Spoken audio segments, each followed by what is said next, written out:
tanıttık. Şimdi size test edeceğiz tekrardan. Bakalım nasıl çalışıyorlar. Bir de siz duyun, görün. Önce matkaptan, el matkapından başlayalım, akülü matkaptan. Şöyle tutuyoruz matkabımızı. Torku yüksekte çalışıyor. Şu an 1'de. İlk bunda yapıyorsunuz. Sonradan yükseltebiliyorsunuz gücünü, torkunu. Ben sıktıktan sonra gücünü almak için en yükseğe çıkarıyorum. Tersine döndürmek için de şuradaki tuşu kullanıyoruz. Saat yönünün tersine dönüyor. Şimdi uçlarına da bakalım. Şuradan uç da takalım buna.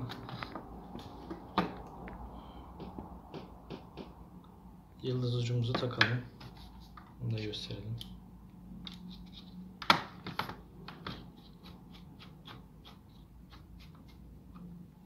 Şöyle sıkıyoruz.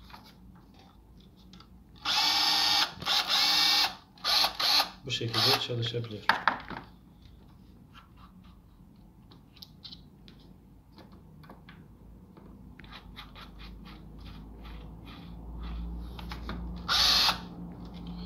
Şimdi bunun şarjını da göstereyim size. Şuradan çıkarıyorsunuz şu şekilde, iki parça. Adaptörü ve şarj yeri. Artı eksisi var. Şuradaki artı eksileri buna getiriyoruz. Eksi olan taraf sağa geliyor. Bunu da prize takıyoruz. 5 saat şarja kalması lazım bitince. Şu an ben sadece göstermelik takacağım size. Şu şekilde gösteriyor.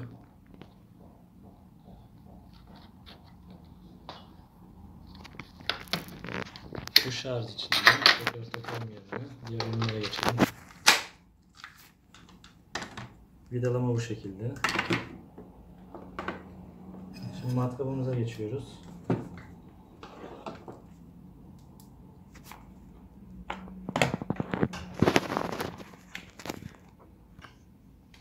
Şuradan darbelisinin normalini ayarlıyoruz.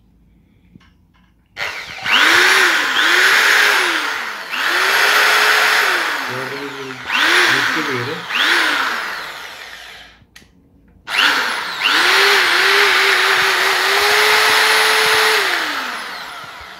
Gayet sağlam. Buradan yönünü ayarlıyorsunuz. Bu şekilde.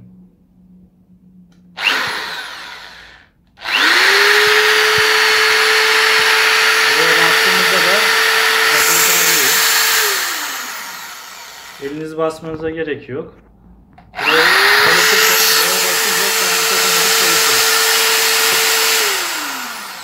Eliniz yorulmuyor bu sayede. Gayet kullanışlı bir ürün.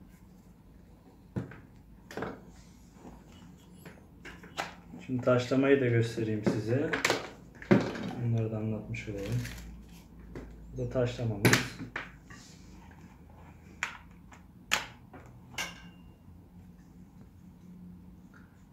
Taşlama da şu şekilde.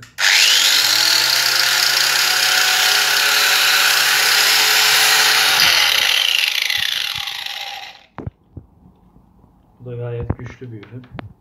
Gayet de ürünler bu şekilde arkadaşlar. Teşekkür ediyorum. Kanala abone olmayı unutmayın. Hoşça kalın, sağlıcakla kalın.